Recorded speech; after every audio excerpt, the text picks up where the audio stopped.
जय सिया राम। हनुमान जी पे चर्चा करने के लिए एक बार फिर हमारे सामने उपस्थित हैं ज्योतिषाचार्य डॉक्टर रजनीकांत श्रीवास्तव जी, और हम लोग चर्चा करेंगे इस विषय पे कि साल का एक तरह से कहें तो ये आखिरी ये शनि अमावस्या और सूर्य ग्रहण लगने जा रहा है, और इस दौरान क्या कुछ हम एहतियात बरतें, किस प्रकार से हनुमान जी की पूजा आराधना करें, इसके बारे में आचार्य जी हमें विस्तार से बताएंगे। स्वागत है आपका आचार्य जी। आचार्य जी, इस साल का आखिरी सूर्य ग्रहण लगने जा रहा है और शनि अमावस्या भी है, इसका क्या फलाफल आप देखते हैं? देखिए, इसका प्रभाव इंडिया में तो बिल्कुल नहीं है। अच्छा। बिल्कुल इंडिया में नहीं है, तो इसलिए कोई सूतक वगैरह, चाहे 12 घंटा पहले से जो हम लोग मंदिर के कपाट बंद कर देते थे, चाहे ये सब चीज़ें, ये सब इसका कुछ करने की जरूरत नहीं है। ऐसा कुछ नहीं है, क्योंकि इसका प्रभाव जो है दूसरे कंट्री में है, जैसे कि दक्षिण अफ्रीका है, अंटार्कटिका वगैरह है, दक्षिण अमेरिका वगैरह में है, तो उस कंट्री में है, तो वहाँ के लोग इसको कर सकते हैं। यहाँ के लिए ये नहीं है। ये साल का आखिरी अमावस्या है, ये ग्रहण है, और उसी दिन शनि अमावस्या पड़ गई है। जी हाँ, जी हाँ, बिल्कुल। शनि अमावस्या उसी दिन पड़ गई है। तो नॉर्मली क्या होता है कि एक एस्ट्रोलॉजी में ये बताई गई है कि पृथ्वी और सूर्य के बीच में चंद्रमा आ जाए तो सूर्य ग्रहण हो जाती है, उसकी रोशनी को ढक लेता है सूर्य की, तो बोलते हैं कि सूर्य ग्रहण है। इसका कोई जनरल मैंने इफेक्ट सूर्य ग्रहण का भारत के अंदर नहीं देखा जाता है, नहीं पाया गया है। अब इसमें क्या करना है कि एक दो थोड़ी सी हम लोग को काम करना चाहिए। चाहे पृथ्वी को टच कर रहा है सूर्य ग्रहण, तो हम लोग को क्या करना चाहिए कि उस दिन उस पीरियड में, जैसे कि सुबह 11 बजे से लेकर 3:07 तक दोपहर का अपराह्न बोलेंगे, तब उतने देर के लिए अमावस्या है, और उसी टाइम में 12 इसका प्रभाव पड़ रहा है। तो आदमी को क्या करना चाहिए कि ओम नमः भगवते वासुदेवाय नमः घर में पहले से ही तुलसी जी का पत्ता तोड़ के रख लें, तो तुलसी जी को डाल के भोजन में रख लें। वैसे ग्रहण के बाद ही खाना बने तो ज़्यादा अच्छा, लेकिन भूखे बच्चे हैं, बुजुर्ग लोग हैं, बीमार लोग हैं, कई तरह की बात है, हम ड्यूटी वाले लोग भी कई तरह के हैं। अगर संभव नहीं है तो तुलसी जी का पत्ता उसमें वो डाल लें। गंगाजल से डाल के नहाया जाता है। अमावस्या के दिन दान किया जाता है, दान पुण्य करने का भी विधान है। ग्रहण में भी दान पुण्य किया जाता है। ये सब चीज़ करने से सबसे ज़्यादा इसमें क्या है कि उस दिन पितरों के लिए बड़ा अच्छा दिन पड़ गया है, पितृ सेवा के लिए। तो पीपल की सेवा करनी चाहिए, पीपल की सेवा करें। काले कुत्ते की सरसों के तेल में लपेट के उसको क्या बोलते हैं, चिपट के, और उसके बाद उसकी रोटी खिलाएं, उससे भी बहुत लाभ मिलता है। मतलब काले कुत्ते को सरसों के तेल में रोटी अच्छा, हाँ, वो करके खिलाएं तो ज़्यादा अच्छा होगा। कौवे को खाना खिलाना ज़्यादा अच्छा होता है, क्रो को। आपने देखा होगा पितर के लिए हम लोग जनरली कोई भी पीपल की सेवा कराते हैं, बोलते हैं कि गाय को, कुत्ता को और कौवे को, पितर बहुत प्रसन्न होते हैं। तब पितरों के लिए बहुत अच्छा है कि शनिवार है, अमावस्या के दिन तो शनि अमावस्या हो गई, जैसे कि मान्यता है शनि अमावस्या है, तो इसका उपाय करना चाहिए। उसी दिन ग्रहण भी है, तो इसका करना चाहिए। अब हनुमान भक्त के ऊपर को क्या करना चाहिए, जो हनुमान जी के हैं, ओम नमः भगवते वासुदेवाय ग्रहण में है, उनको क्या करना चाहिए, हनुमान जी को चमेली के तेल का दीपक और सिंदूर लगा देना चाहिए। अच्छा। ये अचोला चढ़ाना चाहिए। उससे क्या होता है कि कोई भी निगेटिव एनर्जी उनके ऊपर प्रभाव, क्योंकि हनुमान जी जो है कलयुग में सबसे ज़्यादा पावरफुल हैं, जीवंत हैं, और वो प्रत्यक्ष के देवता हैं। तो आप ये जो काम करेंगे तो आपको बहुत ज़्यादा इससे लाभ मिलेगा। तो ऐसे ही चीज़ करने से इसका इफेक्ट होगा। और अमावस्या जो है, अब ये तो वैसे 3 तारीख को जैसे 4:55 से है, और 4 तारीख के 1:12 दोपहर तक है, कल तक है। लेकिन अमावस्या कल उदया तिथि के हिसाब से चले तो अमावस्या कल की ही मानी जाएगी, पूर्ण अमावस्या। आज शनिवार है तो शनि अमावस्या है, ग्रहण भी कल लग रहा है। नियम के अनुसार 12 घंटा पहले सूतक लगना चाहिए, सूतक नहीं लगेगा। कल का मतलब ये प्रोग्राम हम लोग 3 तारीख को रिकॉर्ड कर रहे हैं। हाँ, और 4 तारीख की बात हो रही है। 4 तारीख को ये ग्रहण लग रहा है, ग्रहण लग रहा है। तो इसके ऊपर नहीं है। मार्गशीर्ष महीने का अमावस्या है, पितरों के लिए अति उत्तम है। पितृ की सेवा करें। शनि जिसके ऊपर शनि की ढैया है, साढ़े है, या उनकी महादशा शनि की चल रही है, अंतरदशा शनि की है, गोचर में शनि महाराज की के कारण आपको परेशानी है, तो कल शनि महाराज को आप तेल तिल लोहा उड़द भी चढ़ा सकते हैं। शनि महाराज पे वो चढ़ा सकते हैं। अमावस्या है, पितरों की सेवा करनी है तो उसका उपाय कर दीजिए। पितरों के सेवा के लिए मैंने बताया कौवे को, कुत्ते को, ये मैंने बताया, और गाय को। अन्य भी जीव को आप दे सकते हैं, लेकिन इनका करना ज़्यादा पितरों के लिए है। पीपल के पे दीपक जलाना, पीपल पे जल चढ़ाना, ये सब चीज़ें करने से बड़ा लाभ मिलता है। कल सूतक का प्रभाव नहीं है तो कोई भी मंदिर वगैरह बंद नहीं होगी, तो आप जाके दान कर सकते हैं। तो कल देखिए क्या क्या चीज़ है। एक तो ग्रहण की बात बताया, एक मैंने बताया कि अमावस्या है, उसमें भी शनि अमावस्या है, और पितरों के लिए दिन बहुत अच्छा है। तो पितरों को अगर प्रसन्न करना चाहें तो कल के दिन में पितरों के लिए, जैसे कई लोग बोलते हैं मेरे सर्व पितरो देवाय नमः, पितृदेवाय नमः, इस मंत्र का उच्चारण करें पीपल के पास, ये भी अच्छी बात है। पितरों का स्मरण करें, घर में उनकी तस्वीर है उसमें माला चढ़ाएं उनका। ग्रहण का प्रभाव कट करने के लिए नॉर्मली क्या है, कुशा का, दुर्वा का, तुलसी जी का, गौमूत्र का प्रयोग किया जाता है रेडिएशन कम करने के लिए। तो अगर मन में है तो गौमूत्र छिड़क दीजिए घर में, ग्रहण के दिन ग्रहण का पूरा ये प्रभाव पड़ जाएगा।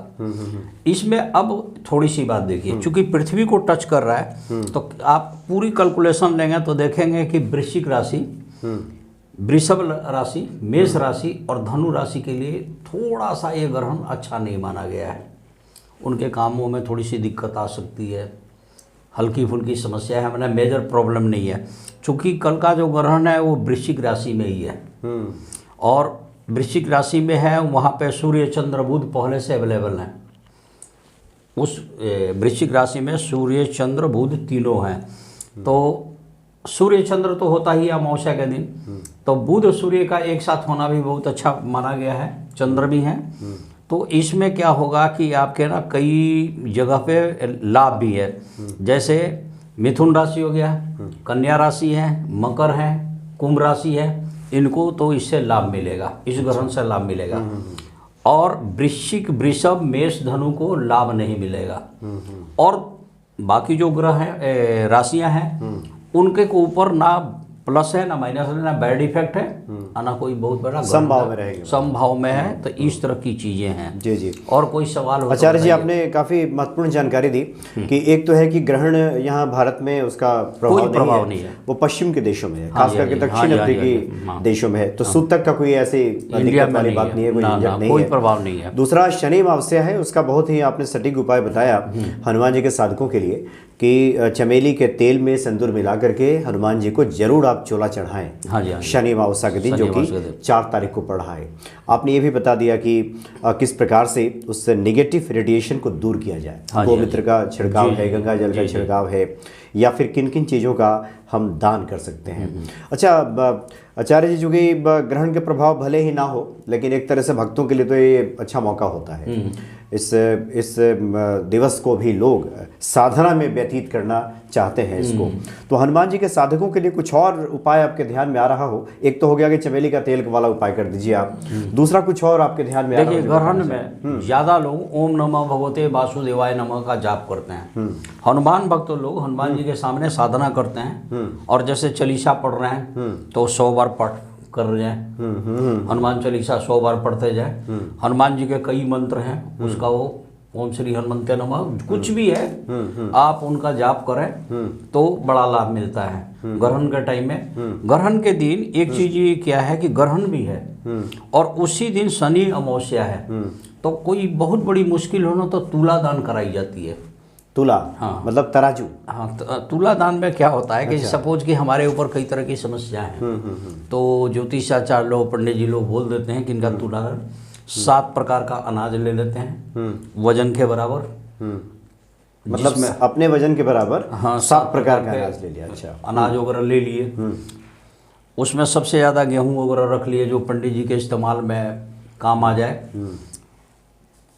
एक चमड़े का जूता ले लिए, कान का सपोज कि सोने का कुछ भी एक आइटम रख लिया जाता है गुरु बृहस्पति महाराज के लिए, ये रख दिया जाता है। 2 पैकेट नमक वगैरह रख दिया जाता है राहु महाराज के लिए। इसमें हरी मूंग वगैरह रख दी जाती है।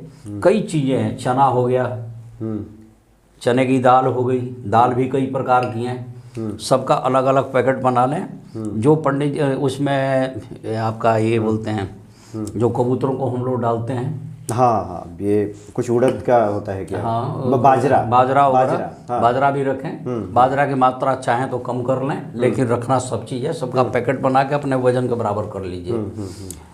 वजन के बराबर के बाद सोने की बात मैंने कहा कि सोना कुछ भी दान करना चाहिए। जूता चप्पल चमड़े का वो अलग है, 2 पैकेट नमक अलग है। इस तरह की चीज़ें उनसे दान कराई जाती है। और जो पंडित जी लोग हैं वो उसको अपना मंत्र वगैरह पढ़ के मंदिर में उन पे फूल छत्र डाल वोल के वो दान कर देते हैं। तो क्या देखा जाता है कि उस आदमी की मुसीबत कम हो जाती है। जैसे कई बार आपने कोई बहुत बीमार ही रहता है हमेशा मुश्किल में, तो तुला दान करा दी जाती है। तुला दान का रिवाज है। तो ग्रहण भी है और उसमें क्या है कि शनि अमावस्या भी है। तो कल का दिन सबसे उत्तम है। अच्छा, मतलब किसी का वजन अगर 50 किलो हो तो 50 किलो के अनाज का थोड़ा थोड़ा पैकेट बना ले। एक थोड़ा सा महंगा आइटम वही सोना वाला है, उसका भी विकल्प भी हो सकता है, या फिर वो नहीं, बृहस्पति के आदमी के नहीं है तो चलिए नाक का छोटा सा कीली डाल दे।